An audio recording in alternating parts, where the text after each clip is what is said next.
We continue getting reactions to the budget speech this afternoon. Of course, one of the key players in the national budget is the revenue collector.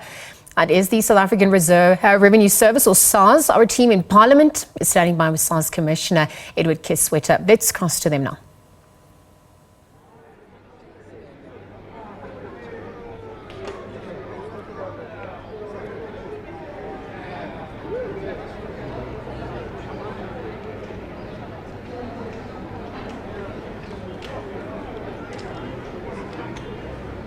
Right, thank you very much. And of course, there were some few pleasant surprises when it comes to tax collection and the tax revenue. Some small marginal improvement compared to what came out in the medium-term budget policy statement. And we're now joined by the SARS Commissioner Edward Kieswetter.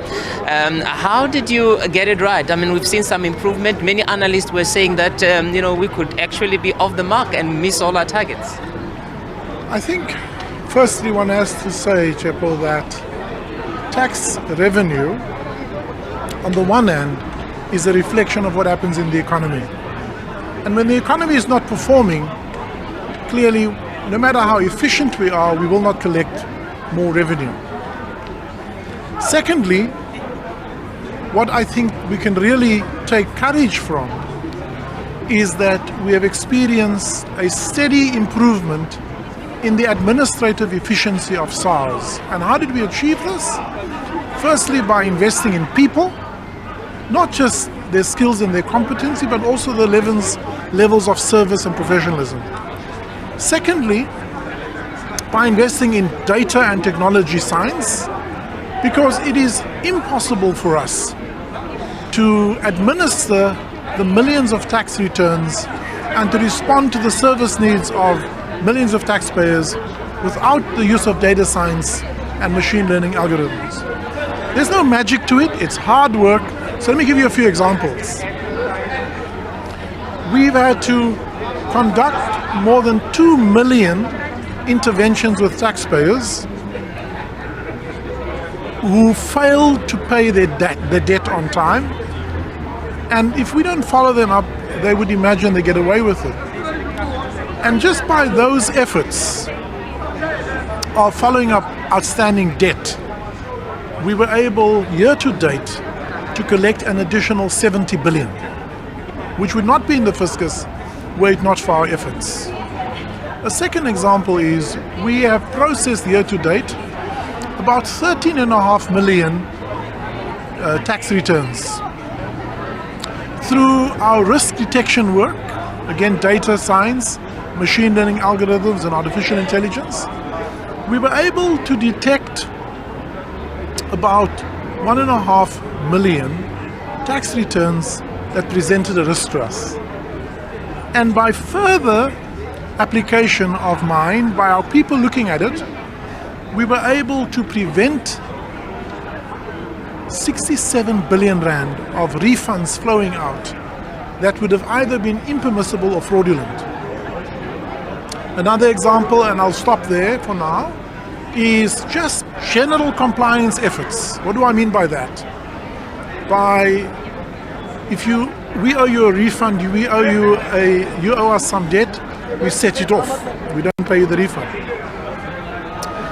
You pay us a payment, but it bounces because you may not have money in your account, for example. So your check bounces. Or there's other forms of default. Just that general body of work, which is people intensive, have this year provided another 17 billion.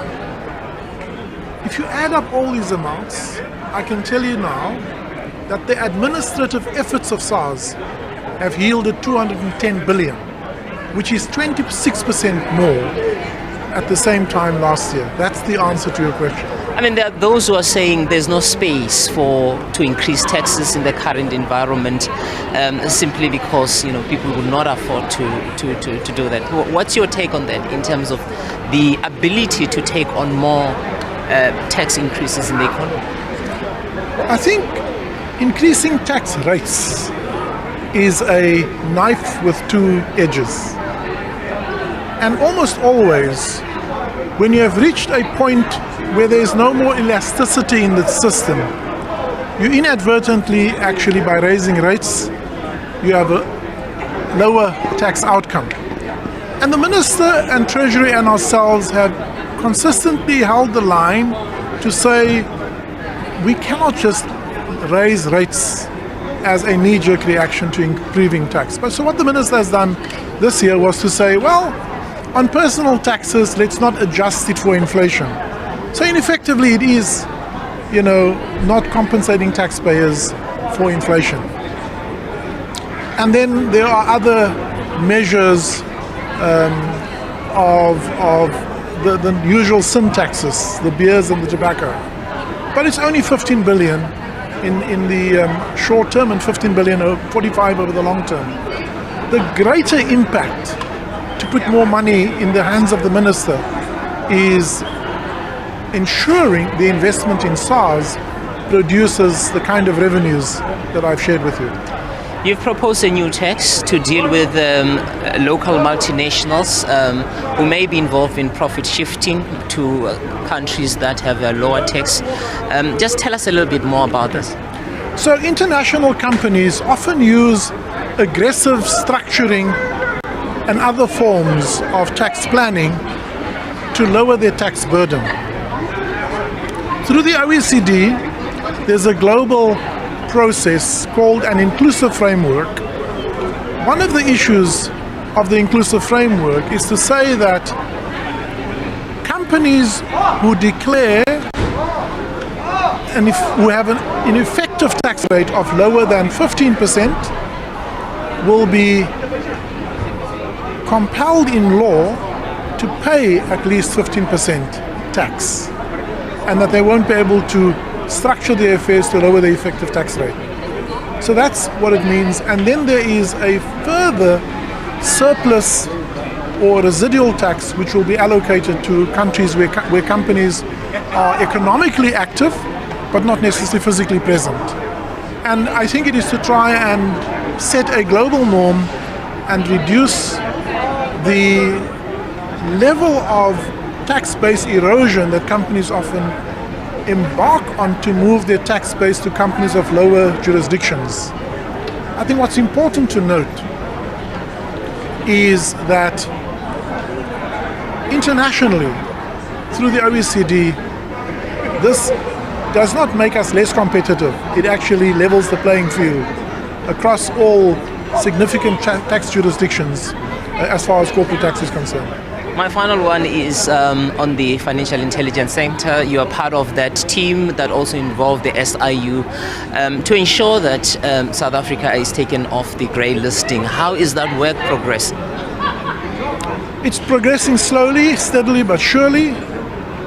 Treasury have, the former acting DG, he retired last year. They've retained him to drive this program.